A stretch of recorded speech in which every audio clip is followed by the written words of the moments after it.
លោកជំរាបសួរបងប្អូននៅក្នុង Channel YouTube Facebook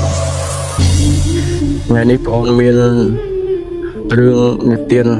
រឿងខ្មោចឲ្យបងប្អូនស្ដាប់ទស្សនានិទានរឿងខ្មោចព្រឺព្រួចមួយបងប្អូននៅខេត្តព្រៃវែងស្រុកអញ្ជ្រាចខេត្តព្រៃវែងបងប្អូនតាខ្ញុំគាត់ដំណើរប្រាប់អញ្ចឹងក៏យករឿងនឹងប្រាប់តែជូនបងប្អូនស្ដាប់គាត់ថាក្នុងឆ្នាំ1984គាត់មានអាយុ13ឆ្នាំគាត់ទៅវាលលិចបងប្អូននៅគេហ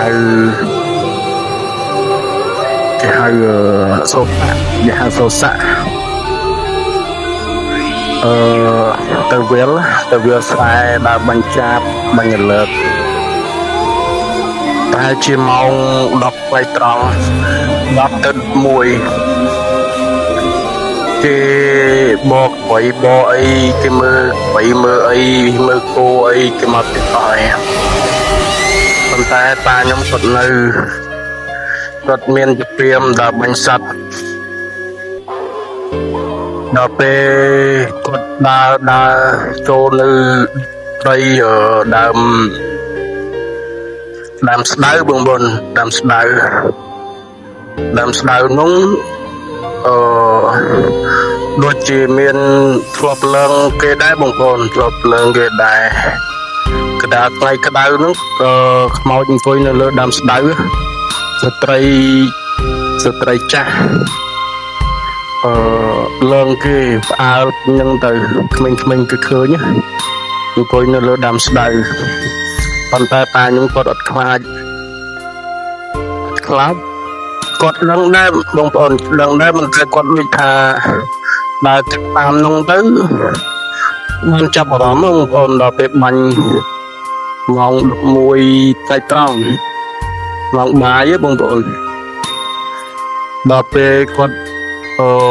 ឃើញalertក៏មិនដឹងកុកក៏មិនដឹងបងប្អូនកុកក៏មិនដឹងalertក៏មិនដឹងគាត់ថាបាញ់alertនោះវងគាត់ឃើញទៅគាត់យឹតព្រាមនោះធ្លាប់ទៅលេងកាច់ទៅវា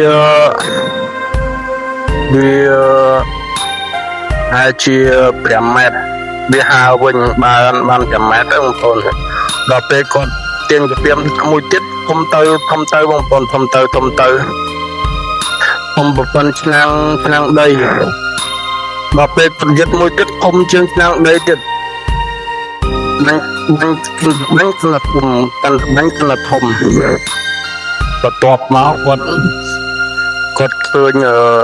ចេញពីដើមស្ដៅក៏មិនដឹងចេញពីដើមត្នោតក៏មិនដឹងព្រោះកន្លែងនោះមានដើមត្នោតហើយនិងដើមស្ដៅកម្ពស់2ម៉ែត្របងប្អូនហើយស្លក់គាត់ឲ្យមកទៅសុទ្ធឈាមកម្ពស់2ម៉ែត្រ1984គាត់មានអាយុ13ឆ្នាំអញ្ចឹងគាត់នៅក្មេងដែរនោះបងប្អូនគាត់នៅក្មេងដែរដល់ហើយគាត់ឃើញពោះ2ម៉ែត្រហើយមុខសុទ្ធឈាមហើយស្លក់គាត់អញ្ចឹងគាត់ទាញកាពីមនឹងបាញ់មួយសាទៀតទៅខ្មោចនឹងធ្វើក្បាលងើបងប្អូនធ្វើក្បាលងើដល់ពេលគាត់